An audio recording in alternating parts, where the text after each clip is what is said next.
প্রিয় শিক্ষার্থীবৃন্দ সবাইকে স্বাগতম জানাচ্ছি খুবই ইম্পর্টেন্ট এই ভিডিও টিউটোরিয়ালে আমি আলোচনা করব অনলাইন কোড এডিটর সম্পর্কে। অনলাইন কোড এডিটর কেন প্রয়োজন, এটি কিভাবে ব্যবহার করতে হয় সে প্রসঙ্গে বিস্তারিত আলোচনা করব। আমি আসলে আমার HTML এর বিগিনার টু অ্যাডভান্স প্লেলিস্টটি রিভিউ দিচ্ছিলাম, হঠাৎ করে নজরে আসলো এই টপিকটা আমি স্কিপ করেছি, তো সময় হয়েছে এই স্কিপ করা টপিকটা এবার এখানে অ্যাড করে দেওয়ার। তো লক্ষ্য রাখবেন আপনারা যখনই আমার ইউটিউব চ্যানেল থেকে ভিডিওগুলো দেখবেন ডেফিনেটলি প্লেলিস্ট থেকে দেখবেন যে সিকোয়েন্সে আমি ভিডিওগুলো সাজিয়ে রেখেছি, অর্থাৎ ভিডিওর পাশে যে নাম্বার দিয়ে রেখেছি সেগুলো মেনটেন করে দেখার চেষ্টা করবেন। অনেক সময় হয়তো বা অনেক ভিডিওতে কোনো নাম্বার থাকবে না, সেক্ষেত্রে আপনারা প্লেলিস্টের সিকোয়েন্স ফলো করে ভিডিওগুলো দেখবেন, এটা হচ্ছে হাইলি রেকমেন্ডেড। আরেকটা বিষয় বলে নিতে চাই শুরুতেই, আমি full stack web development in Bangla 2022 নামে যে প্লেলিস্টটা রেখেছি এটা সময়ের সাথে সাথে আমি আপডেট করব। 2023 হলে সেটা ডেফিনেটলি 23 এর জন্য আপডেট করে রাখবো। সো মেক শিওর এই প্লেলিস্টটা আপনার শুরু থেকে শেষ পর্যন্ত দেখার চেষ্টা করছেন যদি ফুল স্ট্যাক ওয়েব ডেভেলপার হতে চান। এখানে শুরু থেকে HTML দিয়ে শুরু হবে এবং ডেফিনেটলি যে যে জিনিসগুলো দরকার সিকোয়েন্স অনুযায়ী আমি অ্যাড করে নিচ্ছি একে একে। তো দেখতে পাচ্ছেন এই মুহূর্তে 302টির মতো ভিডিও রয়েছে ফুল স্ট্যাকের জন্য, এবং খুব শীঘ্রই আরও অনেকগুলো ভিডিও এখানে আমি অ্যাড করব এবং খুব শীঘ্রই ফুল স্ট্যাকের সিরিজটা কমপ্লিট করব। তো যাই হোক, যেমনটা বলছিলাম যে অনলাইন কোড এডিটর সম্পর্কে আলোচনা করব। ইতিমধ্যেই আপনারা ভিজুয়াল স্টুডিও কোড এডিটর সম্পর্কে ধারণা নিয়েছেন, আপনারা নোটপ্যাড ব্যবহার করেছেন কিংবা নোটপ্যাড প্লাস প্লাস আমার সাথে ব্যবহার করেছেন। তো এই এডিটরগুলো আমরা চাইলে ডেফিনেটলি আমাদের কম্পিউটারে ব্যবহার করতে পারি, তাতে কোনো সমস্যা নেই। আর যদি অনলাইন কোড এডিটর ব্যবহার করি সেক্ষেত্রে কী কী সুবিধা হচ্ছে, আমাদের আসলে কোনো ইনস্টলের কোনো প্রয়োজন হচ্ছে না, যেমনটা আমাদের ভিজুয়াল স্টুডিও কোডের ক্ষেত্রে ব্যবহার করতে হয়েছে, ইনস্টল করতে হয়েছে। তো ইনস্টলের কোনো প্রয়োজন নেই অনলাইন কোড এডিটর ক্ষেত্রে, সেটা হচ্ছে একটা ইম্পর্টেন্ট দিক। সেকেন্ড ইম্পর্টেন্ট দিক হচ্ছে আপনি চাইলেই অনলাইনে যেহেতু কোডটা রয়েছে সেই এডিটরটা সেটা যে কারোর সাথে খুব সহজেই শেয়ার করতে পারেন। তো সেগুলো আমরা দেখব। আমরা যে অনলাইন কোড এডিটরটা ব্যবহার করব সেটার নাম হচ্ছে Codepen। তো আপনারা চাইলে এখানে Codepen লিখে সার্চ দিতে পারেন। Codepen, আমি এখানে codepen.io লিখে সার্চ দিচ্ছি, দেখতে পাচ্ছেন এখানে Codepen চলে এসেছে। অলরেডি এখানে আমার জন্য সাইন ইন করা রয়েছে, আপনাদের জন্য সাইন ইন থাকবে না, সেক্ষেত্রে আমি রেকমেন্ড করব আগে সাইন আপ করে নিন দেন সাইন ইন করে নেবেন। তো এখানে যে Codepenটা আপনারা দেখতে পাচ্ছেন, এখানে ইম্পর্টেন্ট ফ্যাক্ট হচ্ছে প্যান, আমরা প্যান তৈরি করব। তো কিভাবে প্যান তৈরি করতে হয়, এইদিকে যদি রাইট বাটনে ক্লিক করি দেখতে পাচ্ছেন ইয়োর ওয়ার্ক, প্রোফাইল এবং নিউ প্যান রয়েছে।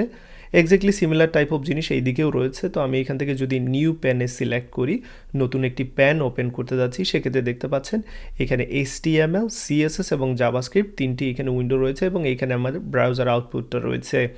তো আপনারা চাইলে এখানে যে ভিজুয়ালাইজেশন হয়তো বা শুরুর দিকে আপনাদের এরকম থাকবে না, সাপোজ আপনাদের এরকম থাকতে পারে কিংবা এরকম থাকতে পারে। তো আপনাদের ইচ্ছা মতো এই ভিউটা আপনারা এখান থেকে চেঞ্জ করে নিতে পারেন এই ভিউ সেকশন থেকে। দেন আমি এখানে যদি কোডিং শুরু করি আপনাদের বোঝানোর জন্য, তবে তার আগে এখানে আপনারা টাইটেল সেট করে নিতে পারেন। আমি একটি টাইটেল সেট করে নিচ্ছি, এখানে দিয়ে দিচ্ছি demo project, suppose demo project, fine.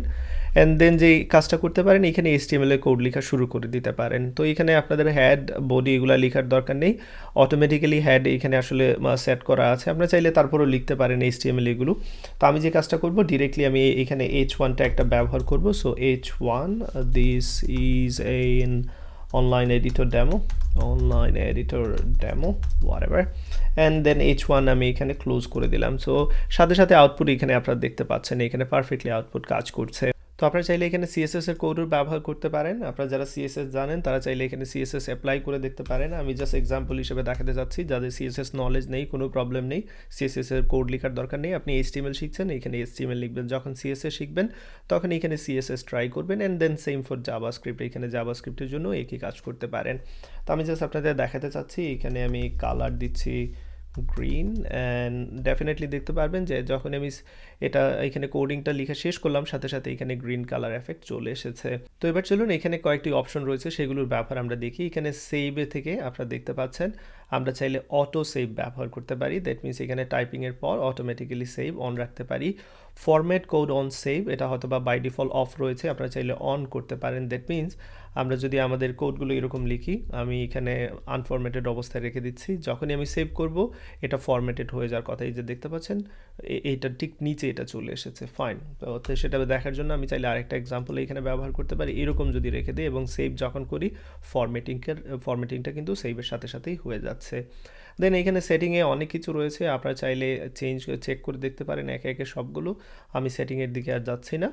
এইখানে ভিউ সম্পর্কে তো অলরেডি আলোচনা করেছি আমি। এইখানে লাভ রিয়েক্ট রয়েছে, লাভ রিয়েক্ট দিতে পারেন এবং এখানে আমাদের কনসোলটাও রয়েছে, চাইলে আমরা কনসোলও চেক করতে পারি, অর্থাৎ জাভাস্ক্রিপ্টের কোনো কিছু করলে সেটা আমরা কনসোলের মধ্যে দেখতে পারবো এই জায়গায়।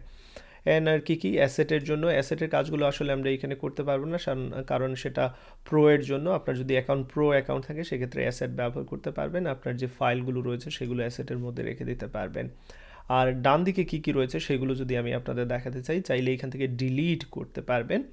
And then fork, embed, export, share যে ইম্পর্টেন্ট বিষয়টা, আপনি যদি শেয়ারে ক্লিক করেন এখানে একটা লিঙ্ক জেনারেট করতে পারবেন, যে কপি লিঙ্ক কপি করা হয়ে গেল। এবার যদি আমি এটা ইউআরএল এখানে পেস্ট করে দিই, দেখতে পাচ্ছেন সেম যে প্যানটা আমরা তৈরি করেছিলাম। তো এই প্যানটা আপনারা চাইলে যে কারোর সাথে শেয়ার করতে পারেন। ওকে, এবং এখানে চাইলে শেয়ারে আরেকটা অপশন রয়েছে, আমরা যেটা দেখেছি যে শেয়ারের পাশে যেটা রয়েছে এক্সপোর্ট রয়েছে। শেয়ারের যে কথাটা বলতে যাচ্ছিলাম, এখানে ফেসবুক, টুইটারের অপশনও রয়েছে শেয়ার করার জন্য। এবার চলুন এক্সপোর্টের যে কথাটা বলতে যাচ্ছি, যে চাইলে আপনি জিপ ফাইল হিসেবে এটাকে এক্সপোর্ট করতে পারবেন, সেটাও ট্রাই করে দেখতে পারেন। ওকে ফাইন, তো এইখানে যে জিনিসগুলো আলোচনা করা দরকার আমি এখান থেকে আলোচনা করে নিয়েছি। দেন আমি যদি এখানে এই যে হোম সেকশনে যাই, মেইন codepen.io-তে যাই, এবং এইখানে ফলোয়িং রয়েছে, ট্রেন্ডিং রয়েছে, ইয়োর ওয়ার্ক রয়েছে, দেখতে পাচ্ছেন। ইয়োর ওয়ার্কে আসা মাত্রই প্যান, কালেকশন, ডিলিটেড, এই তিনটা জিনিস এখানে দেখতে পাচ্ছেন। তো প্যান্সের মধ্যে আসলেই দেখতে পারবেন যে প্যানটা আমি তৈরি করেছিলাম একেবারে রিসেন্ট, সেটা এখানে দেখাচ্ছে ডেমো প্রজেক্টে। ওকে, তো আমি চাইলে এটাকে কি করতে পারি, এখান থেকে ডেফিনেটলি ডিলিট করতে পারি। প্রাইভেট করতে পারবো না, কারণ আমার এই অ্যাকাউন্ট প্রো অ্যাকাউন্ট নয়, just basic account. Add to pin, add to collection, এই জিনিসগুলো করতে পারি। সো আপনারা চাইলে কালেকশনও তৈরি করে বিভিন্ন ফাইল সেখানে রাখতে পারবেন। অ্যান্ড দেন আমি যদি এখান থেকে ডিলিট করতে চাই, সে ফর এক্সাম্পল এখান থেকে ডিলিট করলাম, I understand, delete my pan. এবার ডিলিট করার পর আবার যদি সেটা নিয়ে আসতে চান, সেক্ষেত্রে ডিলিট এডেড চলে যেতে পারেন এবং এইখান থেকে রিস্টোর করতে পারেন। তো আমি এখান থেকে যদি রিস্টোর করি, আশা করি সেটা আবার আমার প্যানে চলে আসবে। আমি যদি আমার সাইডে মেইন পেজে যাই, সেক্ষেত্রে দেখাতে যাচ্ছি, এই যে দেখতে পাচ্ছেন এটা চলে এসেছে। আর যদি পার্মানেন্টলি কোনো কিছু ডিলিট করতে চাই, সেটাও আমরা ডিলিটের থেকে একেবারে পার্মানেন্টলি এখান থেকে ডিলিট করতে পারবো। ওকে, সো আশা করি এখানে যে বেসিক জিনিসগুলো সম্পর্কে আলোচনা করেছি সেটা বুঝতে পেরেছেন। তো আপনারা যারা অনলাইন এডিটর ইউজ করতে পছন্দ করেন ডেফিনেটলি করতে পারেন, এবং অনেকেই হয়তো আমার সাথে কোড শেয়ার করতে চান যে স্যার এখানে কি প্রবলেম হয়েছে সেটা একটু চেক করুন। অনেকেই স্ক্রিনশট পাঠানোর চেষ্টা করেন। সো স্ক্রিনশট বা কোড কপি পেস্ট করার চেয়ে আমার মনে হচ্ছে আপনারা অনলাইন এডিটরে কোড করে সেটা আমাকে সেই লিঙ্কটা আমাকে পাঠিয়ে দিতে পারেন এবং আমি সেটা চেক করতে পারবো। সো সেটা মোর ইজিয়ার ফর মি। ওকে, আর এই ভিডিওতে এতটুকু থাকবে। আশা করি কোডপেন সম্পর্কে যতটুকু আলোচনা করেছি এই নলেজটা আপনাদের কাজে লাগবে। সবাই ভালো থাকবেন, সুস্থ থাকবেন। আল্লাহ হাফিজ।